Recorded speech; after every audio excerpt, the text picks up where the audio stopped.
আন্তর্জাতিক ক্রিকেট থেকে তামিম ইকবালের অবসরে বাংলাদেশ ক্রিকেটে শেষ হলো আরেকটি পাণ্ডব অধ্যায়। ১৭ বছরের দীর্ঘ ক্যারিয়ারে নানা অর্জনের রেকর্ড রেখে গেলেন ড্যাশিং ওপেনারের তকমা পাওয়া এই বাঁহাতি ব্যাটার।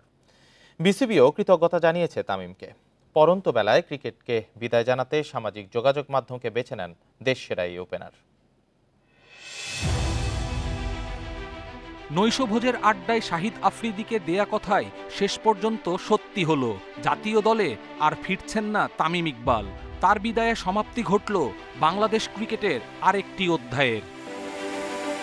২০০৭ সালে ওয়ানডে দিয়ে আন্তর্জাতিক ক্রিকেটে অভিষেক তামিমের। ৩ ফরম্যাট মিলিয়ে ৩৮৭ ম্যাচ। ১৭ বছরের বর্ণাঢ্য ক্যারিয়ারে গড়েছেন অসংখ্য কীর্তি। টাইগারদের হয়ে সব ফরম্যাটের একমাত্র ও ওয়ানডেতে সর্বকনিষ্ঠ সেঞ্চুরিয়ান। এখন পর্যন্ত ২৫ সেঞ্চুরির রেকর্ডও তার নামে। প্রায় ১.৫ বছর জাতীয় দলে না খেলেও ব্যক্তিগত ১৫,০০০-এর ক্লাবে এখনও মুশফিকের ওপরে তামিম। ২০১০ সালে সেঞ্চুরি হাঁকিয়ে লর্ডসের অনার্স বোর্ডে নাম তোলা একমাত্র বাংলাদেশি ব্যাটার। এক ভেন্যুতে সর্বোচ্চ রানের রেকর্ডও তামিমের। মিরপুরের সাফল্য দিয়ে ভেঙেছেন আর প্রেমাদাসায় সানাত জয়সুরিয়ার ২৫০০ রানের রেকর্ড। সাবেক সতীর্থদের পেছনেই রেখেছেন।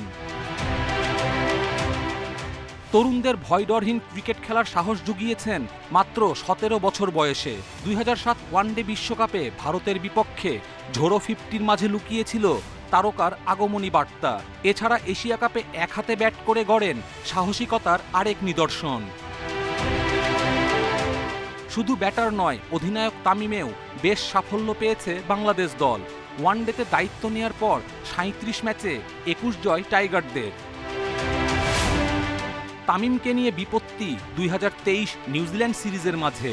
এরপর ওয়ানডে বিশ্বকাপের আগে হঠাৎ অবসর, পর মুহূর্তেই ফিরে আসা। এরপর তাকে নিয়ে জলঘোলাও হয়েছে অনেক।